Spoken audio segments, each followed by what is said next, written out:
रहमतुल्लाहि व बरकातुहू। मेरा नाम उमैर गुलजार है। उम्मीद है आप खैरियत से होंगे। मैंने इससे पहले दो वीडियोस बनाई थी 7E सेक्शन डीम टैक्स के बारे में। एक कंप्लीट गाइडलाइन थी कि 7E टैक्स क्या चीज़ है, उसकी कैलकुलेशन, उसके रेट्स, आईआरएस में कैसे फाइल करेंगे और उसका पीएसआईडी कैसे जनरेट होगा। सेकंड वीडियो मैंने बनाई थी उसकी मिसकंसेप्शंस के बारे में, उसकी कैलकुलेशन के बारे में, वो आप देख सकते हैं। ये उसका थर्ड पार्ट है। इसमें हम ये डिस्कस करेंगे कि हम इसका जो सर्टिफिकेट है, जो अल्टीमेट गोल है कि वो सर्टिफिकेट हम कैसे डाउनलोड कर सकते हैं इन मिनट्स फ्री। ये कंप्लीट इसमें आपको मैं गाइडलाइन आपको फराहम करूंगा।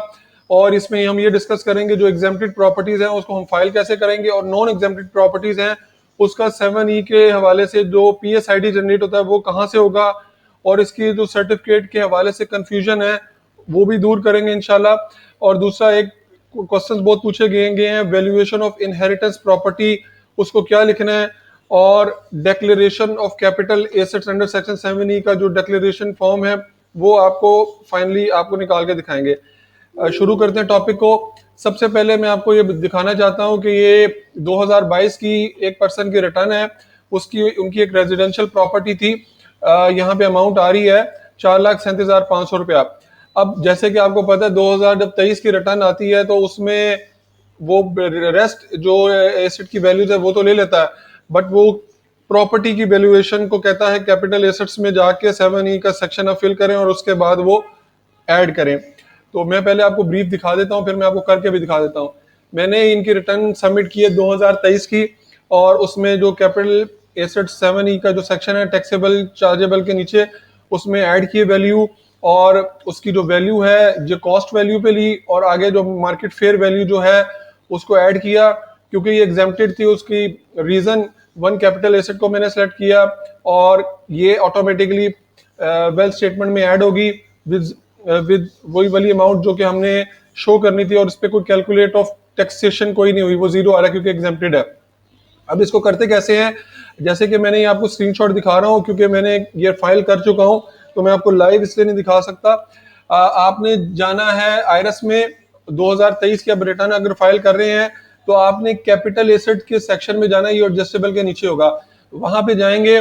उसके बाद रेजिडेंशियल प्रॉपर्टी है, मेरे केस में मैंने उसको सिलेक्ट कर लिया और यहाँ पे मेजरमेंट लिख ली, जैसे कि लास्ट उसमें लिखी हुई थी 3 मरले वो जमीन थी, और यहाँ पे यूनिट लिख लिया, यहाँ पे उसका एरिया लिख लिया, यहाँ पे उसकी डिस्क्रिप्शन जो लास्ट आ रही थी। और ये जो प्रॉपर्टी थी ये लाहौर वागा टाउन में थी, जैसे कि डॉक्यूमेंट रजिस्ट्री के ऊपर मेंशन होता है, उसको मैंने पिक कर लिया। अब हमारे पास ऑप्शन होती है क्योंकि इनके पास सिर्फ एक ही प्रॉपर्टी थी तो मैंने इसको एग्जेम्प्टेड कैटेगरी में ले लिया। अगर आपको इसकी डिटेल समझना चाह रहे हैं, अगर आपके पास एक से ज्यादा प्रॉपर्टीज हैं तो किसको किस तरीके से टैक्स सेव कर सकते हैं, वो मेरी प्रीवियस 2 वीडियोस आप दे सकते हैं। इसमें मैंने ऑप्शन जो सेलेक्ट किया है वो मैंने यूज किया one capital asset self owned by tax payer.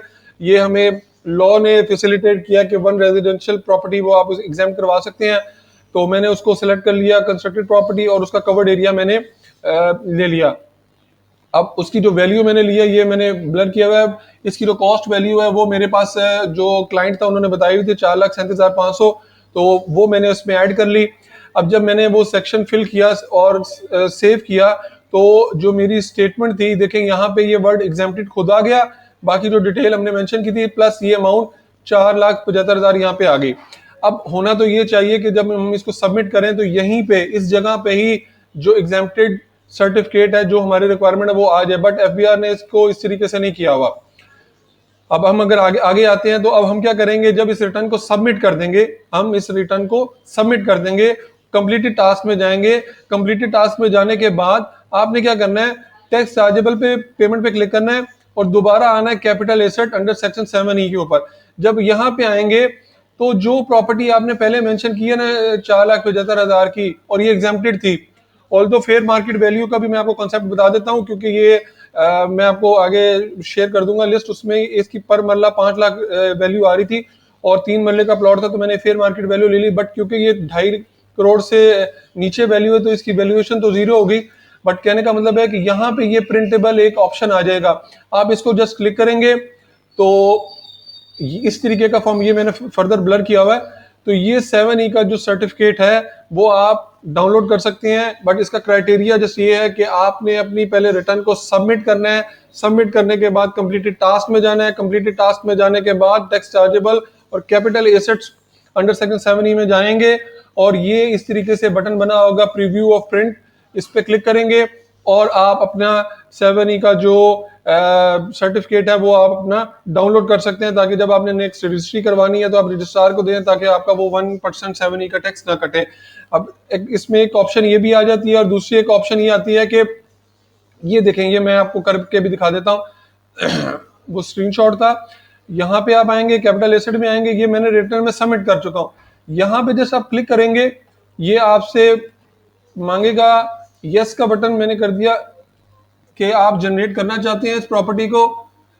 Are you sure you want to generate? Yes. क्योंकि मैं इसको एक मिनट है, मैं इसको दोबारा कर लेता हूँ सेव।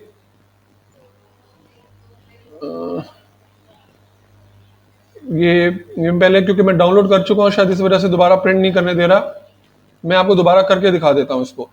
आपने कंप्लीटेड टास्क में जाना है, डिक्लेरेशन में जाना है, जो रिटर्न आपने सबमिट की होगी उस पर क्लिक करना है और उसके बाद आप टैक्स चार्जेबल पे आएंगे अंडर सेक्शन कैपिटल एसेट, और इस पे जब क्लिक करेंगे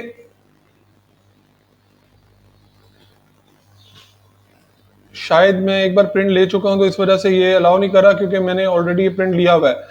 सो दोबारा वैसे प्रिंट्स को अलाउ करना चाहिए, बट कोई बात नहीं, क्योंकि मैं एक बार प्रिंट ले चुका हूं तो शायद इस वजह से दोबारा प्रिंट नहीं दे रहा। और दूसरा मैं आपको एक बताना चाहता हूँ, इसको अगर मैं क्लोज कर देता हूँ और अगर आपकी एग्जेम्प्टेड प्रॉपर्टी नहीं है, जैसे कि मैंने आपको टॉपिक पे बताया था शुरू में कि अगर आपकी प्रॉपर्टी एग्जेम्प्टेड नहीं है तो फिर आपने क्या करना है, तो फिर आपने पीएसआईडी जनरेट करना है। पीएसआईडी जनरेट कैसे होगा? यहाँ पे आप ऑप्शन आ रही है capital assets under section 7E की, यहाँ पे आप क्लिक करेंगे। क्लिक करने के बाद क्योंकि ये एग्जेम्प्टेड प्रॉपर्टी नहीं है, इसका आपने 7E का टैक्स जमा करवाना है और उसके बाद ये आपको सर्टिफिकेट आगे प्रोसीड करवाएगा। और उसकी जो प्रोसीडिंग है वो बड़ी सिंपल सी है।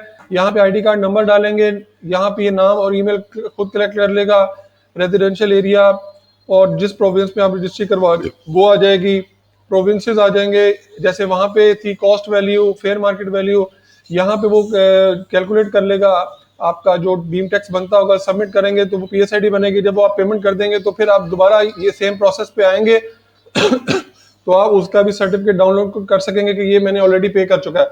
अगर आपको ये वीडियो अच्छी लगे तो मेरे चैनल को सब्सक्राइब कीजिएगा, कमेंट कीजिएगा और अगर कोई क्वेश्चन है तो आप पूछ सकते हैं। जज़ाकुमुल्लाह खैर।